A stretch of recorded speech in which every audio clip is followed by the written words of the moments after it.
ಬೆಂಗಳೂರಿನ the Rameswaram ಕೆಫೆಯಲ್ಲಿ bomb blast ಆಗಿತ್ತಲ್ಲ, ಆ ಪ್ರಕರಣಕ್ಕೆ ಸಂಬಂಧಪಟ್ಟಂತೆ ಎನ್ಐಎ ಅಧಿಕಾರಿಗಳು ತನಿಖೆಯನ್ನ ಚುರುಕುಗೊಳಿಸಿದ್ದಾರೆ. ತನಿಖೆಯ ಆಳಕ್ಕಿಳಿದಿದ್ದಾರೆ.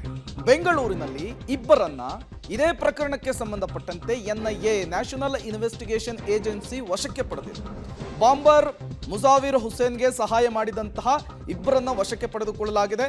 ಇಬ್ಬರೂ ಕೂಡ ಹುಸೇನ್ನನ್ನ ಭೇಟಿ ಮಾಡಿದ್ರು ಅನ್ನೋದು ಗೊತ್ತಾಗ್ತಾ ಇದೆ. ರಾಮೇಶ್ವರಂ ಕೆಫೆಗೆ ಹೋಗ್ಲಿಕ್ಕೆ ಸಹಾಯ ಮಾಡಿದ್ರು ಅನ್ನೋದು ತನಿಖೆ ಸಂದರ್ಭದಲ್ಲಿ ಗೊತ್ತಾಗ್ತಾ ಇರುವಂತಹ ವಿಚಾರ. ಈಗಾಗಲೇ ಎನ್ಐಎ ಬಾಂಬರ್ಗಾಗಿ ತೀವ್ರ ಹುಡುಕಾಟವನ್ನು ನಡೆಸ್ತಾ ಇರುವಂತಹದ್ದು. ಬಳ್ಳಾರಿ ಮಾಡ್ಯೂಲ್ ಮತ್ತು ಶಿವಮೊಗ್ಗ ಮಾಡ್ಯೂಲ್ ಇದರಲ್ಲಿ ಕೆಲಸವನ್ನು ನಿರ್ವಹಿಸಿದೆ ಅನ್ನೋದು ಕೂಡ ಎನ್ಐಎ ತನಿಖೆಯಿಂದ ಗೊತ್ತಾಗ್ತಾ ಇದೆ. ಜೊತೆಗೆ ತಮಿಳುನಾಡಿನ ಲಿಂಕ್ ಇರುವಂತಹ ವಿಚಾರ ಕೂಡ ಗೊತ್ತಾಗ್ತಾ ಇದೆ.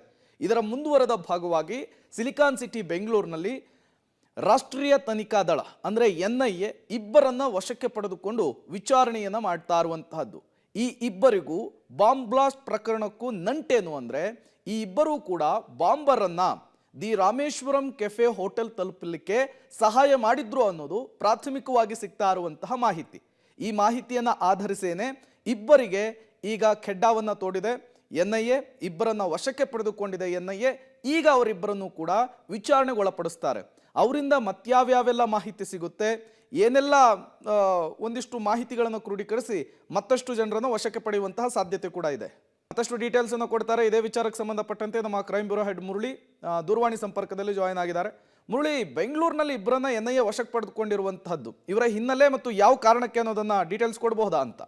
ಖಂಡಿತ ಪ್ರೇಮ. ಯಾಕಂದ್ರೆ ಈ ಪ್ರಕರಣಕ್ಕೆ ಸಂಬಂಧಪಟ್ಟಂತೆ ಎನ್ಐಎ ಅಧಿಕಾರಿಗಳು ಸಾಕಷ್ಟು ತೀವ್ರವಾಗಿ ವಿಚಾರಣೆಯನ್ನ ಮಾಡ್ತಾ ಇರುವಂತ ಜೊತೆಗೆ ಯಾರಾದ್ರೂ ಸಾರ್ವಜನಿಕರು ಆತನ ಬಗ್ಗೆ ಮಾಹಿತಿಯನ್ನ ಕೊಟ್ರೆ, ಅಂದ್ರೆ ಮುಸಾಮಿರ್ ಹುಸೇನ್ ಅಂತ ಏನಿದ್ದಾನೆ ಆತನೇ ಬಾಂಬ್ ಇಟ್ಟಿರೋಂತವನು, ಆತ 2020 ಕೂಡ ಅಪ್ಕೊಂಡಿದ್ದ.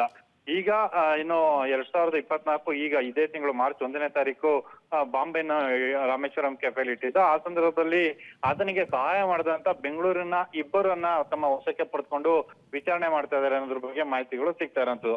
ಯಾಕಂದ್ರೆ ಪ್ರಮುಖವಾಗಿ ಆತ ಚೆನ್ನೈನಲ್ಲಿ ಉಳ್ಕೊಂಡಿರ್ತಾನೆ. ಅಂದ್ರೆ ಬೆಂಗಳೂರಿಗೆ ಬರೋದಕ್ಕಿಂತ ಮುಂಚೆ ಚೆನ್ನೈನಲ್ಲಿ ಉಳ್ಕೊಂಡಿರ್ತಾನೆ. ಚೆನ್ನೈನಿಂದ ಇಲ್ಲಿಗೆ ಬಂದ ಸಂದರ್ಭದಲ್ಲಿ ರಾಮೇಶ್ವರಂ ಕೆಫೆಯನ್ನ ರೇಖೆ ಮಾಡಿಕೊಟ್ಟಂತವ್ರು, ಜೊತೆಗೆ ಆತನಿಗೆ ಇಲ್ಲಿ ಬಾಂಬ್ ಇಡ್ಲಿಕ್ಕೆ ಸಹಾಯ ಮಾಡಿದಂತವ್ರು ಯಾರ್ಯಾರಿದ್ರು ಅವರಿಬ್ಬರನ್ನು ಕೂಡ ತುಂಬಾ ಕ್ಲೋಸ್ ಅಸೋಸಿಯೇಟ್ಸ್ ಏನಿದ್ರು ಅವರನ್ನ ಈಗ ತಮ್ಮ ವಶಕ್ಕೆ ಪಡೆದುಕೊಂಡು ವಿಚಾರಣೆ ಮಾಡ್ತಾ ಇದಾರೆ ಅನ್ನೋದ್ರ ಬಗ್ಗೆ ಮಾಹಿತಿಗಳು ಸಿಗ್ತಾರಂತದ್ದು. ಸದ್ಯಕ್ಕೆ ಅವರಿಂದ ಯಾವ ರೀತಿಯ ಮಾಹಿತಿಗಳು ಸಿಗ್ತವೆ ಏನು ಅನ್ನೋದ್ರ ಬಗ್ಗೆ ಕೂಡ ಸಾಕಷ್ಟು ಕುತೂಹಲವನ್ನ ಮೂಡ್ತಿರೋಂಥದ್ದು. Prem. Okay, thank you Murali ತಮ್ಮೆಲ್ಲ ಮಾಹಿತಿಗಾಗಿ.